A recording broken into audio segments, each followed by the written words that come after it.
All right, welcome back into another Dragon Ball Super card game video. This one is going to be another deck profile and some gameplay, a little bit of commentary here and there. I'm not alone. It's been a while, and it took a while. Josh. Yeah, my apologies. I've been busy been... and lazy.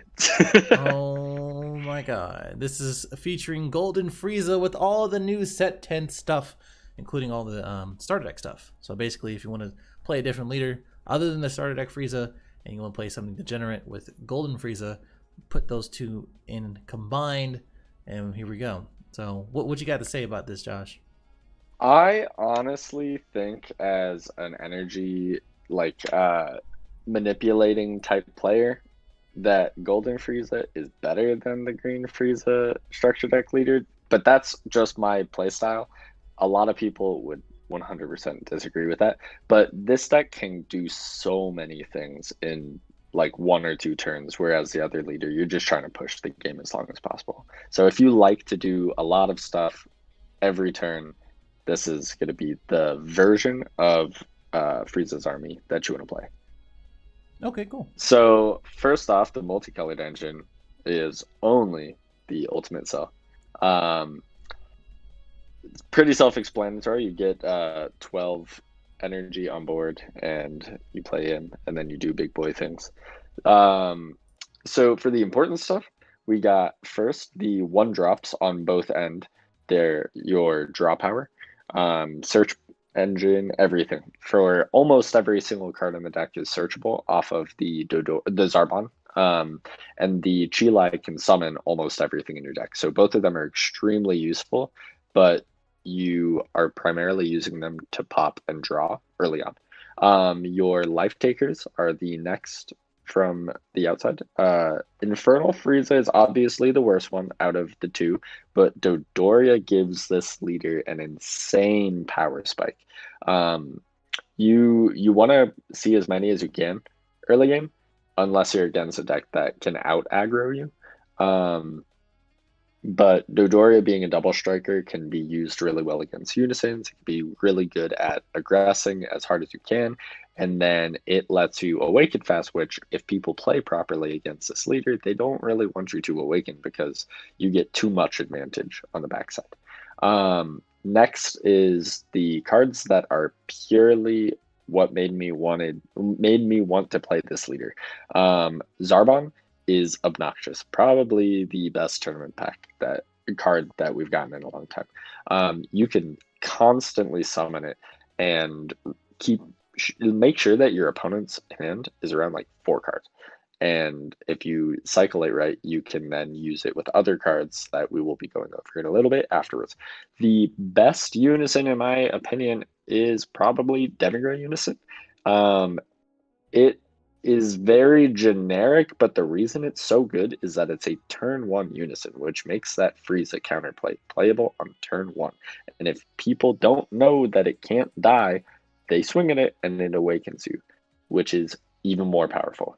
So that will do on the important stuff. I don't have much else to say on them. They are all very important. Okay, let's move on to the extras, which we don't have any. So I guess we're talking about the tech options. So there aren't extra cards, but I want to put in, I don't remember the exact name of it, but the black hole. Pretty black hole. Box. Pretty black hole.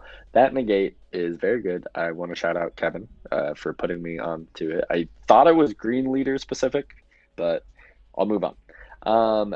Tech options on the outsides are the 2-drop and 4-drop Frieza. The 2-drop can be played off of Chilai and then pay an energy to go into the 4-drop. The 4-drop has a very cool effect that most decks don't have access to, which is removing a marker on your opponent. The other thing is it can pop anything, but it doesn't ignore barrier. It's a dual attacker, and that means that for 3 energy, you're getting 3 attacks. So in a deck that is super mana efficient, you're doing a lot of things very fast when you want to, and you're popping things at almost any point of the game that you have to. Next, we got Speedy Limo and Demigra. These are like your off-brand hand destruction cards because the rest of your deck is more built for hand destruction um, than the rest. I don't know. They're not used as often. The Demigra is one of the best finishers in the deck because you're already hitting their hand so low. But the Limo, every once in a while, you just need an extra swing. So if you have the Chile on board, you go into the Speedy Limo. The Zarbon and the Ginyu are your negates. They are both 3 cost, which means if you have the Zarbon out, the 2-drop tournament pack, you could go into Zamasu from draft box, which is very good. The Zarbon 3-drop negate has a lot of really cool plays, but he's almost never played. He's usually going to be your energy. So now we're at the cards to consider. Chile 2-drop is really cool. It's really interesting.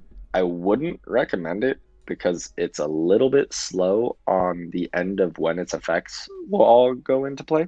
I really like it though. So if you manage to keep her on board, her with the counterplay Frieza is awesome. Next we have Surprise Attack Frieza. It's pretty much the same thing. What I realize in this deck is I'm always going to 0 energy at the end of my turn, so I didn't really want any 110s in the deck, but if he was a 0/5, I would obviously be playing it. And the Swift Massacre Frieza, he's pretty good as well, but I just don't. I think it gets outclassed by most of the other cards. And then the Frieza Dark Infestation and 1-star Ball. Both of those are very good cards. But they kind of take up the space of a different card that's in the deck, which I'll be talking about right after the 1, 2, 3s of the deck. This is like your budget option. So if you don't want to spend a ridiculous amount of money on draft box cards, these 2 cards in tandem are going to be how you build the deck. So here we have the Mulligan. You always want to start with one of your 1-drops being the Unison, the Chile, or the Zarbon. Preferably, I like to start with the Zarbon just because you get to search out anything throughout your deck. And after that, you really want to start with a Frieza counterplay, but if you don't start with it, it's not the end of the world. And the same thing with the Zarbon Cosmic Elite. Both of those are more like turn 2 type plays or your opponent's first turn type plays. So you're going to be comboing off or you're going to be counterplaying. Turn 1, if you're going first, you just want to draw as many cards as you can. So you use the leader effect off of the 1-drop that already searched a card, and then you want to play the Demigra. You always want to end on the Demigra turn 1. Turn 2, you want to get one of your Self-Awakeners, so the Frieza or the Demigra, to start doing as much damage as you can under turn 1. And then turn 2, you want to go into as many Self-Awakeners as you can so that you could get to your backside and start looping your Zarbon. With the Zarbon looping, you can play as if all of your cards have critical, but they're not critical. He just kind of gives you that, and he's like a perfect candidate for the card that we're going to get to in the next turn of phases, which is Zamasu Draft Box 4 card, I believe. He being a indestructible 20k pop a card, pop up to 5 energy with the negates and the Zarbon. You get that exact amount. You discard a card from the Zarbon, and you make them discard a card from your Zamasu. So it gets a little bit out of hand. Like turn 3 or 4, you can almost get your opponent's hand to 0. Turn 4 is pretty much the same as turn 3. You just want to go crazy with your energy manipulation. Like you want to do as many actions as you can every single turn. You just want to play aggro, and you want to make sure that you make the right choices because you have so many. So this is the current deck list, verbatim, like card for card, what I'm playing. There's a few things I want to change, but I haven't gotten around to it. But this has been working beautifully. Even the worst hands that I draw and I feel like I'm bricking forever, like it can play defensive-ish enough or like aggressive-ish enough that it still feels like a cohesive deck. It's just, if you don't see the things that make the deck broken, obviously you're not going to do the crazy things.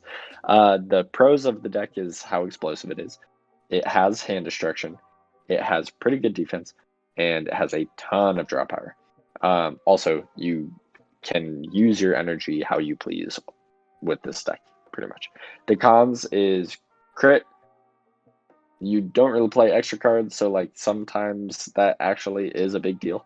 And heavy aggro really hurts this deck, because if you have like Demigra Unison out, they're going to take advantage of you. If they can get that many swings off onto it, it does really hurt this deck.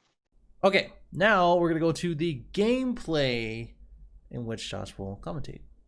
So in the Mulligan, it's hard to choose whether or not to keep the draw power, because you're against a deck that doesn't really want to hit you. So you kind of want to get Self-Awakeners, and that's exactly what I do in this one. So as you see with the Self-Awakener being something that you can just play and take the life, that's actually really beneficial. So you want to do that against something like Invoker that doesn't want to attack you.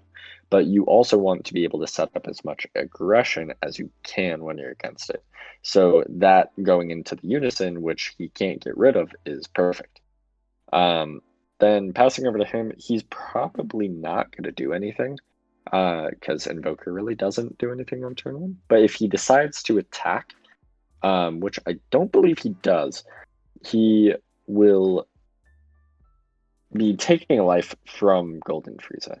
So we're actually hoping that he does that. And he does. He does. So that being something that a lot of people don't realize is a bad decision, they're giving you more cards in hand, and they're Self-Awakening you. So now you have a better chance at getting Self-Awakeners to aggress your opponent who's playing a slow deck like Invoker. Here, you really just want to charge whatever is going to be the slowest option in the deck, which is going to end up being one of your 2-drops. And here, I didn't have really good things to summon and pop, so I just comboed higher on the Zarbon, so I could play it again, and then pop it and remove cards from the opponent's hand. The other thing is, if you go to 15 against Invoker, they have to combo more. So it looks like I keep drawing those Zarbons, which isn't a bad thing, because every time that you summon a Zarbon, you could discard a Zarbon to keep summoning Zarbons, and then they're all blockers. So you don't need to keep them out on board, but keeping them out on board is pretty good. And if you decide that your opponent isn't going to combo out of anything, you could actually aggress with these. They're 5Ks. That's another benefit. But being at 6 life, you don't really want to combo up on it unless you have super combo. But a lot of things that happen in this deck is that you're going to end up having like 10k battle cards, 5k battle cards that don't have aggressive stats. And if you have super combos, like, just use them. You draw so much that it doesn't really matter about the fact that you keep your super combos or not. If you're trying to go aggressive, you just want every single attack to force your opponent to combo out of it. Here, it was pretty hard to decide whether or not I wanted to keep the Zarbon in hand or not. I think that's what I was checking right there. But here, I'm forcing him to discard off of popping the Zarbon, drawing a card, and then going into the Chi-Light to then, I'm pretty sure, go into the deck. Yeah, so going into the deck, I'm going to the Dodori, even though I'm using too much mana. Doing that from deck because I didn't see a Self-Awakener is really good, because now I get to awaken and I get all that mana back. And the fact that he counterattacked, which summoned a card, which allowed me to summon the Frieza, is actually really funny, because it's on turn 3, which allows me to play Zamasu 5-drop, which is in my hand. And I'm pretty sure I will in just a few moments. So if I pop... And so here, as I was saying, you want to swing with your 10Ks. It's just another swing, which they have to either negate, which is a card out of their hand, or they have to combo out of. So now you get more swings, you get 2 pop things, and now you have the stuff on board to go into your Zamasu. And this Zamasu is pretty much the bread and butter of your mid-game, late game. After you use your Zarbons to keep their hand around 4 or 5, now their hand is going to pretty much go to 0. and their life is going to start depleting very fast because you have so many attacks, and if their hand is at 0 and you have like 4 attacks, you're going to just win the game. It's pretty clear from there. And then with only 1 energy open, I'm pretty sure it's going to end up being like pass, because you just want to be able to negate. And with the negate, you can discard stuff like your Zarbon that's in hand, the tournament pack card, and you can grab anything like Self-Awakeners that help you aggress, or 1-drop draw power. So Zarbon, seeing too many of them isn't really a bad thing if you also see the guineas, because they're never dead cards. You just send them to the drop, and now they're always live. So if you for some odd reason need to summon all 4 of them, they're already all 4 in the drop area. So here, just in case I drew the Zamasu, I counterplayed his Vegeta. I knew it wasn't going to do anything to him, being that he had barrier, but it's still a body on board, and it allows me to go into the Zamasu if I get lucky. And because I have super combos in my hand, it's another aggressive piece. So it's still his turn. He's still trying to get rid of that Demigra, which makes sense because that Demigra is not very fun to go against, because it's literally just 15k attack every single turn. And also, I'm pretty sure that I go into his secondary effect right off the bat because of Vegeta having the ability that he has. So being a barrier, it's really hard to get rid of, but this Demigra can kill barrier cards.